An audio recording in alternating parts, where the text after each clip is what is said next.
Hi, everybody. Welcome to the session. This is City Adapt Wednesdays.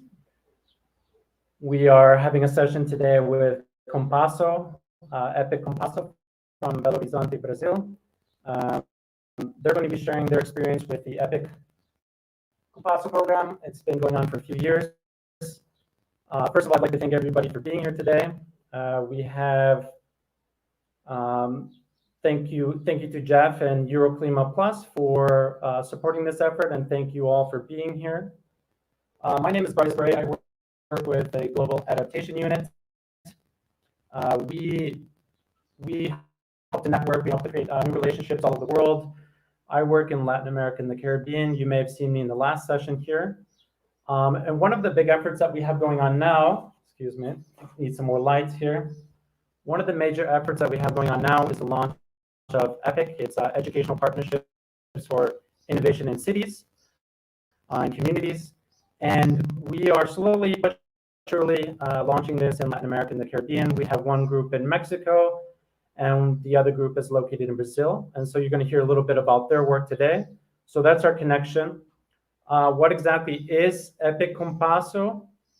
EPIC-COMPasso is a partnership between the government of Belo Horizonte, the city, two universities there, the State University and the Federal University of Minas Gerais, and of course local communities that are the target communities of climate adaptation work. And some of this climate adaptation work includes community co-creation processes for developing climate adaptation interventions, plans.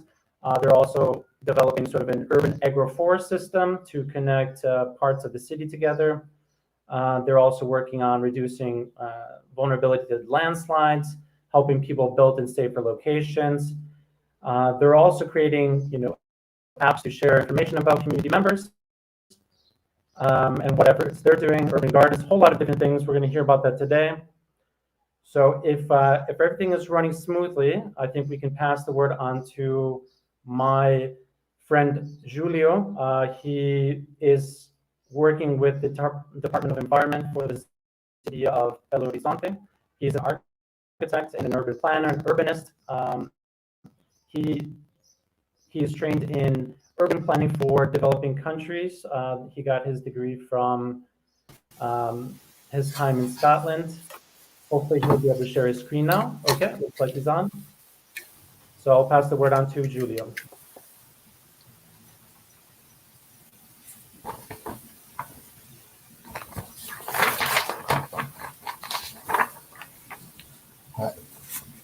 Bryce, in order to share the file, what should I do? Sorry.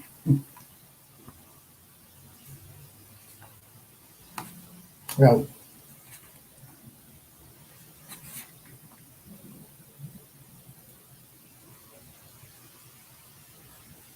Brian, are you listening to me?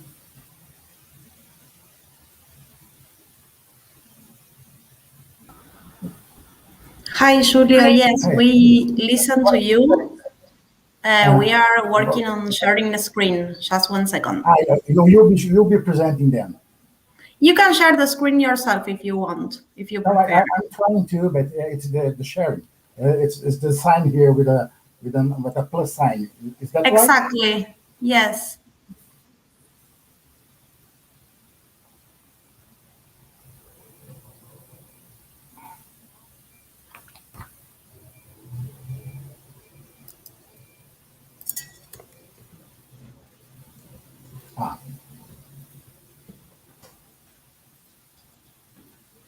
Okay, just 1 second. Okay, there.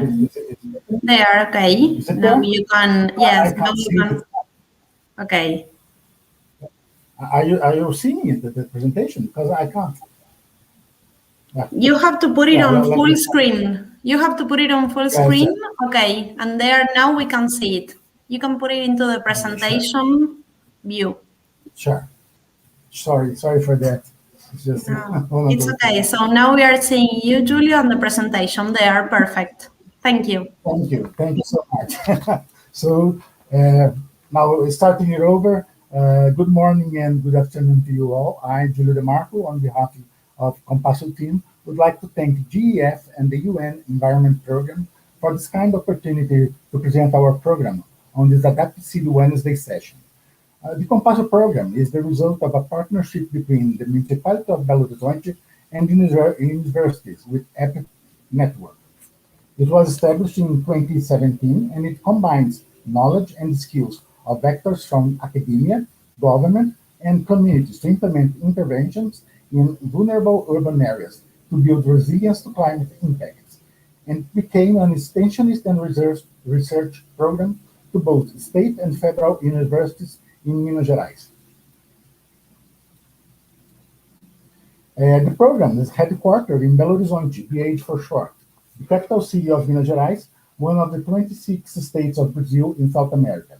The city was inaugurated in 1987, have been designed as a symbol for the newly proclaimed republic according to the positivist and sanitarist principle, based on European and American urban models. It is the first planned modern city in Brazil. It lays in southeast region of the country and it's part of its third most populous metropolitan region with almost 5 million and a half inhabitants, featuring a high altitude tropical climate with hot, rainy summers and mild winter temperatures. The services sector plays a very important role in the economy, being responsible for 85% of the city gross domestic product. The city is also a traditional hub of Brazilian metallurgical industries, as the state of Minas Gerais have a great iron ore reserves. In 2019, the average monthly wage was 3.5 minimum wage, and the proportion of people employed in relation to the total population was almost 60%. In 2015, the Municipal Secretary for the Environment and the Municipal Committee of Climate Change and Eco-Efficiency commissioned a vulnerability assessment climate study of the city's territory. The resulted report contained a diagnosis of the built environment considering 4 factors: flooding, insect disease vectors, heat waves, and landslides, considering 2 scenarios, one for 2016 and a business as usual projection for 2030. This is not used to any citizen. And the problem is those factors are bound to become more intense and frequent as a consequence of climate changes. The report also presents a ranking of 12 climate vulnerable hotspots, and among them, the academia highlighted 2 territories that were originally designated to housing projects, the so-called conjuntos habitacionais, that within time had their territory shared by informal settlements. The first is Conjunto Paulo VI, named after the Pope, Paul VI, a reference to initial religious movements for the occupation. This is supposed to be the territory to be most harmed in the long run. The second, Conjunto Confisco, covers areas of Belo Horizonte and the neighboring city of Contagem, posing then a challenge to metropolitan governance. According to EPIC's approach, those are not challenges concerned only to the local government. There's much universities could and should do to help. The EPIC-COMPasso methodology has 4-pronged fundamentals, dealing with sustainability, participation, government autonomy, and student education, so to unite human capital and communities to improve their quality of life and social wealth. Sustainability and resilience in vulnerable territories to be achieved from applying urban and environment planning, solution design tactics, considering the natural, cultural, and socioeconomic processes, especially adaptation-oriented actions, so to face climate change. Participation, so to develop competence and skills among the stakeholders to listen, receive, understand, and discuss, allowing them for sharing responsibilities and making decisions, to implement participative governance process in the settlement area. The local government, being the major manager of the urban territory, is the primary planner of actions to be undertaken to enhance communities' resilience, and is expected it incorporates results and process in its future development plans. Since it's a university program, it's only natural that students' education should be one of those fundamentals, with a view to develop didactic pedagogical experience for developing and applying skills, and for acquiring experience considering all previous objectives, working with the target community and the government. In 2016, the EPIC network launched a call of interest for partnerships in the Resilient Cities event, in which the proposal presented by the University of Minas Gerais and Belo Horizonte was accepted, and the program activities started right in 2017. Courses have been regularly offered since then, both at undergraduate and graduate levels. The program also has gone through internal process of strategic planning, and in 2019, it received the name of COMPasso. The Geodesign methodology was selected as a tool to bring the technical staff and community members together, so to conjure up an atmosphere of participative planning. 2019 comes, and along came the Systemic Design Group from the State University. During the last couple of years, even after the outbreak of the pandemic, a series of projects have been implemented, following three main lines: surveys, communication, and actions. These are the projects we are going to refer from now on. A series of events related to the adaptation to climate changes were held in Conjunto Paulistas, with the aid of some entities of the local government, such as the local social systems reference center, one of the elementary schools, and the urbanization and housing company that was already working in the field due to some sliding that occurred in the last rainy season. The aim was to sensitize the community on their territory vulnerabilities, connecting them to climate change, and to emphasize its role to prevent occurrence and to be prepared for the consequences. Many activities were developed, including keeping a constant dialogue with the community, going in walkthrough guided by residents, conducting workshops using geodesign tools, and presentations of propositions to the community for dealing with vulnerabilities by students, both from the university and the local school, during a June festival. The previously mentioned Geodesign workshop was conducted using the American Hub platform.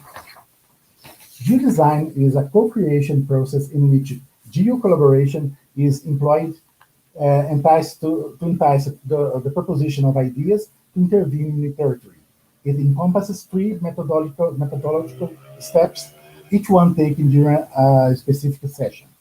Step one concerns with getting to know the territory and enriching the knowledge upon it. A geographical themed GIS base is presented to residents that are supposed to update data and to add their perception of the territory, so to surface a sense of belonging to it. Local dwellers may present and deal with information in a way no one from the technical and the official staff can. They know best their territory. This is recognized and plays a crucial part in the process. The area is presented according to systems, such as water, green areas, housing, commerce, transportation, etc. Additional information may also be presented. Step 2 deals with creating an array of specialized ideas over the theme based by everyone attending the event. They may appear in the shape of either of actions, projects, or programs. Step 3 is related with electing ideas by reaching an agreement via negotiation or voting, or even by merging two or more existing ideas into one proposal. Systems are overlapped 2 by 2 until there's a remaining group of ideas. Even though we were dealing with school children, it was plain the permanence of houses on areas subject to landslides and under power lines was a concern. Many of them were aware of the casualties in the past and were able to connect occurrence to their causes. They pointed out that those occupations should be removed to another area close by. However, and thank God, boys will be boys, and the idea to have a nice film parlor in the neighborhood was a winner among them. With the onset of the pandemic, workshops designed to be held with the community were adapted to the virtual mode. One thing the previous workshops on geodesign have shown was that there was a room for a platform more adapted to the way we perceive the territory, and the virtual sessions could be held from now on, helping testing a free Brazilian platform besides discussing ideas of intervention. The major change was the consideration of a three-themed GIS-based structure on the environment, housing, and daily life systems, since the community is more comfortable dealing with elements forming a set than dealing with parts of a system. Those sessions were oriented to the Conjunto Confisco site and were held as a think tank event, considering people and technical staff from Belo Horizonte and Contagem, and teachers from both universities.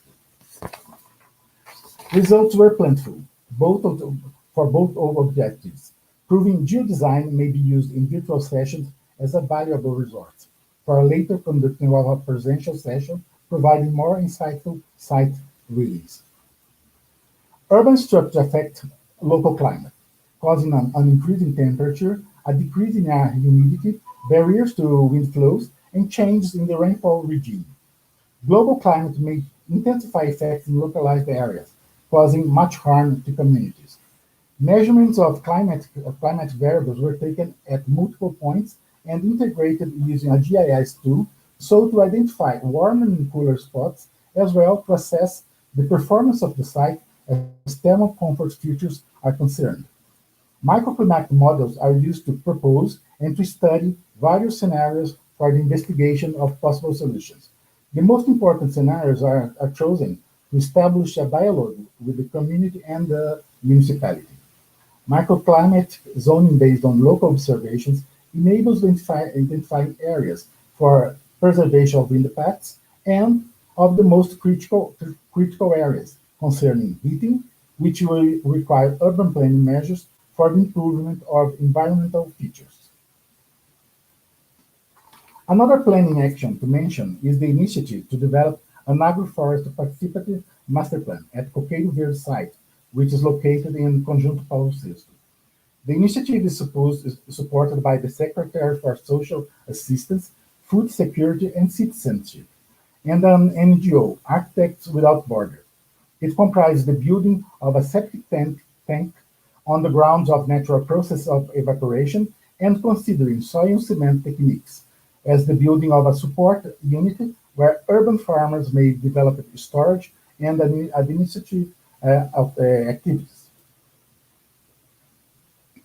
After climate mapping analysis were made, comprising Conjunto Confisco, it was detected an important role street and backyard trees could play to increase environment comfort of residents, and this is supposed to be an opportunity for a pilot action on how the two cities could work together for developing and implementing an afforestation plan. There are two main fragments of forest close to the site to be connected by green corridors so to enhance the cooling effect of vegetation, but there's the opportunity to create collective and backyard orchards that could supply for horticultural products for food security reasons as to foster new commercial activities. A preliminary study showed it's possible, considering formal regulatory planning standards, even for the informal settlement, to execute more than 500 tree planting. As for the communication aspect of the program, the creative community has gone a long way under the concept of acquiring a nonlinear systematic vision of the territory, taking into consideration, on one side, its material resources and productive system, and on the other, the needs and the knowing-doing process of the community. It's aimed at promoting balance among production, environment, and society through the development of products, systems, and services and processes, considering inner circular flows in which outputs of a state become input of the next one. It considers a four-step approach. Step one regards understanding the territory as a multi-dimensional system with features and relationships resulting in the so-called holistic relief. Step two comprises systematizing and analyzing productive system, estimating all inputs and outputs of productive activities. Step three is devoted to designing, drawing material and energy flows concerning productive systems, and finally, step four is a stage for confrontation between the existing and the proposed approaches for a productive system. The project is also focused on branding the initiative through the trademark Acorda Confisco Criativo, meaning Wake Up Confisco, Creative Confisco, as a call for the awakening of the community to get up and go after the realization of its potential. As a result of this call, 138 local entrepreneurs have been discovered, and advertising material has been prepared so they can promote their products and services, reaching a wider clientele. The next natural step was to create a means for promoting this material, which is being materialized in the shape of a free GIS app to be shared within the community and the clients elsewhere. To establish a connecting network between them. A wide range of technical material directed to the public in general have been prepared, bearing a community-friendly language comprising booklets on NBS and short videos to be exhibited in both presential and remote meetings and to be displayed on group message apps. Living conditions in houses can be very precarious in communities as such, and this may lead to physical or mental distress. Understanding the actual space to collect information on built environment needs of families is supposed to be a first step for the development of an efficient resorts housing model with a better habitability. The process integrates the methodology of mass customization of housing as from model-built components, which were assembled by each family in an experiment session. This activity has been interrupted due to the pandemic. This extractive activity in Minas Gerais state is responsible for the generation of a great number of tailings, which is both an ecological issue in itself, as it may cause great harm if they are ill stored in rupture-prone dams, as experiences in Mariana and Brumadinho present compelling evidences. The alternative masonry coating for residence project is aimed at investigating the possibility of using such tailings in the composition of masonry coating for social housing, and at evaluating the performance of such dwellings before and after the application of coating mortars. This project came to a halt after a few months after start due to COVID-19 pandemic, since it implies the involvement of the community, and it is to be resumed as soon as opportunity rises. Then, the program breaks cities' boundaries. Partnerships here consider technological and educational instances at state and federal scope. The premise is that, although more and more references and methods for the elaboration of climate impact analysis and action plans are made available, the number of Brazilian cities presenting their climate policies doesn't follow this trend, no matter how essential it is for them to evaluate their vulnerabilities. One reason being the reduced institutional staff competence and financing resources for cities up to 100,000 inhabitants to elaborate their own plans. To try and introduce the climate policy to the agenda of those municipalities, it was created the Climate Project as a branch of the Adapta Brasil network, funded by the Brazilian National Council for Scientific and Technological Development. It is expected the development of a customized method in the shape of a GIS platform to help elaborate climate impact assessments and climate plans to serve to those administrations, summoning them to the national climate crisis debate and allowing their search for fundings to implement their actions, plans, and programs. At this point, I'd like to present you the COMPasso team. The Federal University of Minas Gerais is represented by Regiane Loura, the coordinator of the program, and our two associate professors, Eleonora de Assis and Natalia Moll. The State University of Minas Gerais is represented by Professor Katia Pego, and, of course, all the students involved in any of the actions. Belo Horizonte Municipality is represented by two secretaries, the Secretary for Social Assistance, Food Security, and Citizenship by Ana Caetano, and the Secretary for Environment by myself, Júlio de Marco. The email address of the program is at the bottom of the page, so please feel free to contact us anytime. The team is here to answer any of your questions or to explain a bit more about any action at your request. Thank you for your such kind attendance. With this, I hand on the proceedings to Adapta City staff and the regards to everyone. Thank you.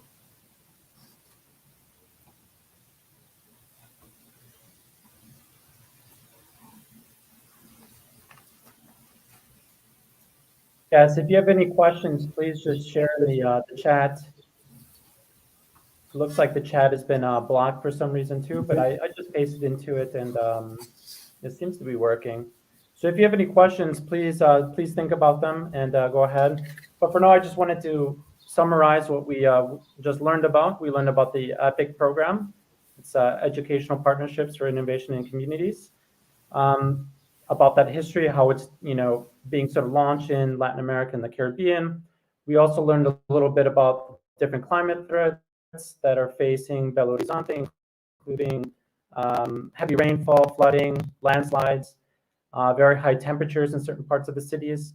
And of course, in learning about that, Julie also talked about different efforts, different initiatives that are underway to counter those climate impacts. One of the really interesting ones is this afforestation work that's trying to connect one part of the city to another, and by doing so, decrease the temperature in that area. And of course, there's going to be a whole lot of other benefits for quality of life, health, in addition to habitat for animals too, in some cases.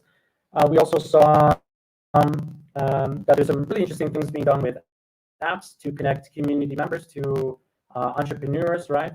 So that they can sell their products and services, but I'm sure these are also going to be used for some of this intervention work. As Julie mentioned, these apps also share information about nature-based solutions. So that's really cool. We also have this Geodesign work, which is very innovative. It's one of the newest things I've heard about. That's very interesting, a very good way to reach out to the community, get kids involved, and get their input for some of the interventions. Another really interesting thing I thought was this co-creation process, getting the community involved in action for climate interventions and these different approaches. We had 4 steps that we saw. So also another really, really interesting approach that they've taken.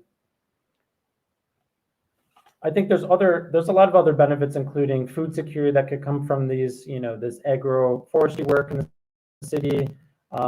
It's also, there's this focus on women too, which I'm not sure was mentioned, but there's a focus on creating livelihoods for women, getting them involved, creating sustainable livelihoods to sort of encourage better use of resources in the city. If we have any questions from the public, I can take those now. Yes. So we have from Andoni Barba. How do you promote the participation of the communities and citizens in the program? Julio, do you think you can take that? Hey, I may start answering, and then if anyone of the team wants to share, wants to join, I'll be glad to. It will be very interesting to pose the view of the people.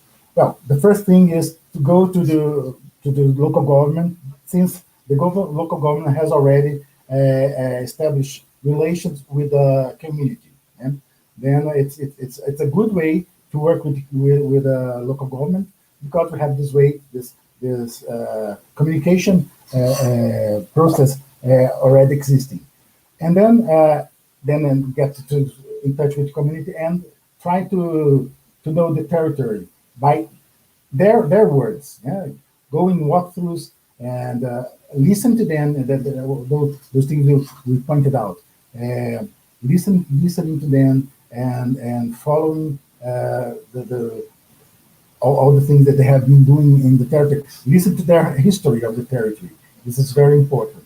And then we find this kind of methodology to bring all together, not only to discuss the territory, but to make propositions upon the territory. That was used the Geodesign.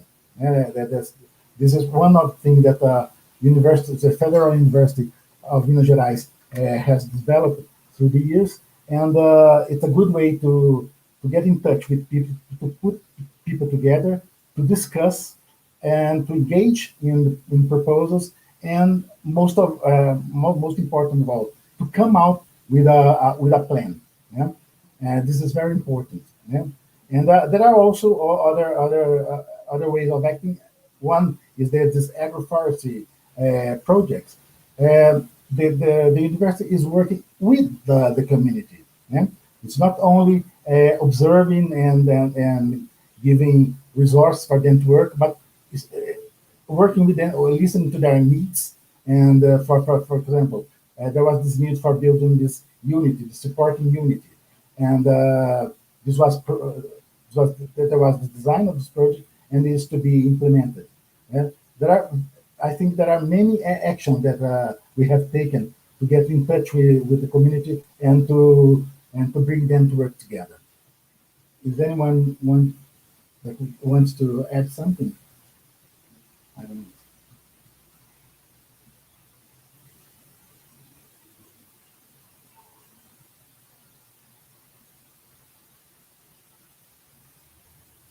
How does agroforestry work? About I have another question about this agroforestry work, Julio. Does the city of Belo Horizonte have any way to incentivize landowners, private property owners to participate, to plant more trees? Are there some sort of tax incentives, anything like that? The simple answer is yes. Yeah? Though there's much more yet to be thought how to incentivize planting new trees on private property. Yeah? First of all, we have some regulatory legislation that any tree that is to be removed should get a license, and only trees that are in not a good phytosanitary state can be suppressed, may be suppressed. Yeah? This is one thing. On the other side, we have our master plan now. That there's an incentive for those people who wants to keep the front gardens trees they have, because now we're having a change of the kind of construction we had until now in some settlements, houses that are being substituted by multi-family stored buildings. Yeah? And normally those buildings occupy most of the area, and they don't keep the more than one or two trees. And this is a way to, if you keep the garden, the front garden with the trees, you have some building potential, some added good potential you can add to the potential we have already used. You see, it's a way to incentivize people to keep. That's one thing. I think we have all other policies, but I think this is the most important we have recently implemented. Super, Julio. Thank you. I have one more sort of technical question. It's about that mass customization methodology. Do you think you could share a bit more about that? That's the first time I've heard about that methodology. Yes, it's. I'll try to explain, but mass customization has been employed in the industrial process to combine flexibility to custom-made products with low cost associated with the units, with the units that will be put on the market. This methodology is being here applied to social housing, since communities grow fast and the deficit of housing goes along, follows the growth of the communities, of course. This is an opportunity to discuss with the community better practice to build healthier and safer houses. This is a way to go to talk to them, to see their real needs and to see if it can it could be customized into special solutions. Yeah? And then to be implemented in the new housing projects, for example. In that case, are there ever sort of contests for the house design? Do the kids get to compete, with their designs of their houses? No, not for housing. No, because yeah. Okay, interesting. So one final question is about the future of the COMPasso program. What is the plan for the next couple of years? Let's say if the COVID pandemic passes and you can go back to normal operations, what is your main priority for carrying the work forward, for advancing? Well, we have many. we have many ways of acting. We have already many directions taken. We have to recover them. It's to go back and then to go on because we find this pandemic caused a break, discontinuity of the interaction with the community. I think this is the most important thing, to go back and to react those sort of connection, to react to this connection. This is, I think, it's a main thing we have to have in mind. And also, we're trying to take the opportunity of this time to go after fundings, because all actions we have to implement will need some sort of funding.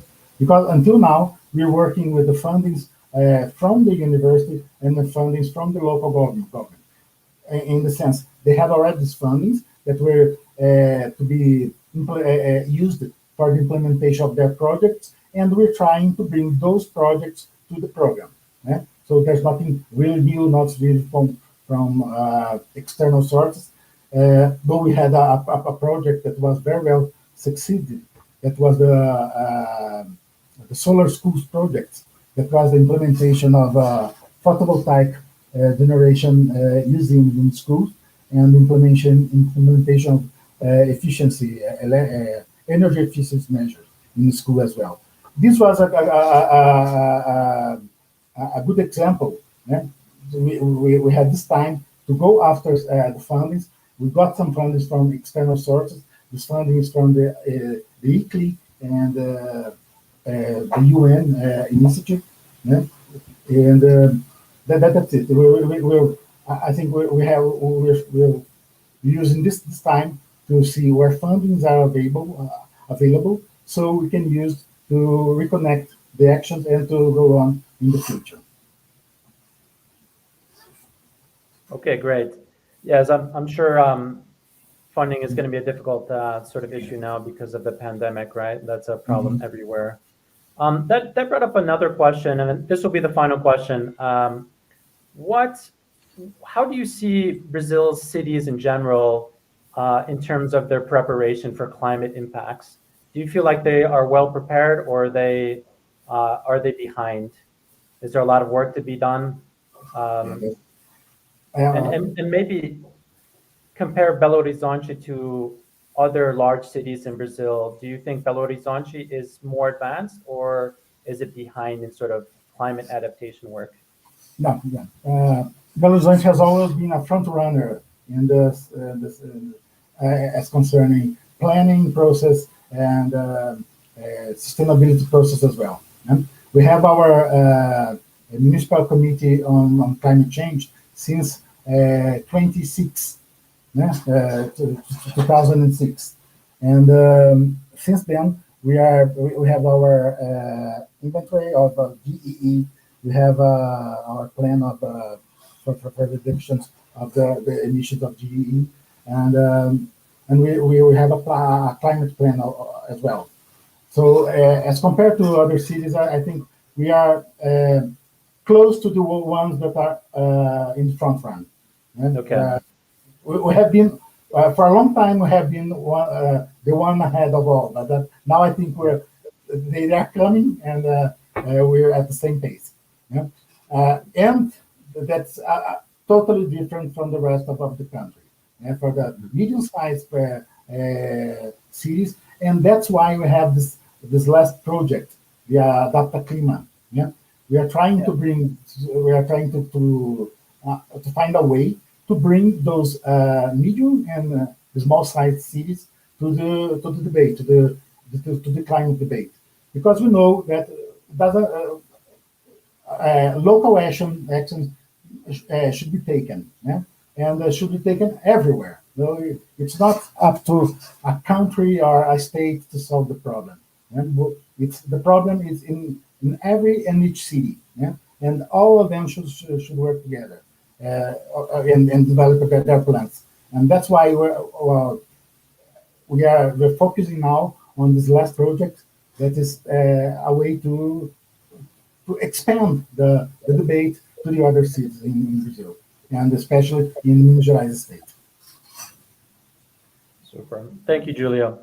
Well, with that, unless we have another question, I believe we do not. I think we can close this. I just wanted to thank the EPIC-COMPasso team again for putting the presentation together. Thanks to Jeff and Euroclima Plus, and of course my UNEP colleagues for helping put this all together. One of the next meetings that we'll be having is to go more in depth on the EPIC program. So stay tuned for that. That presentation will be in Spanish, maybe a little more accessible for the rest of our followers. But thank you again, Julio, and thank you all for watching. Thanks.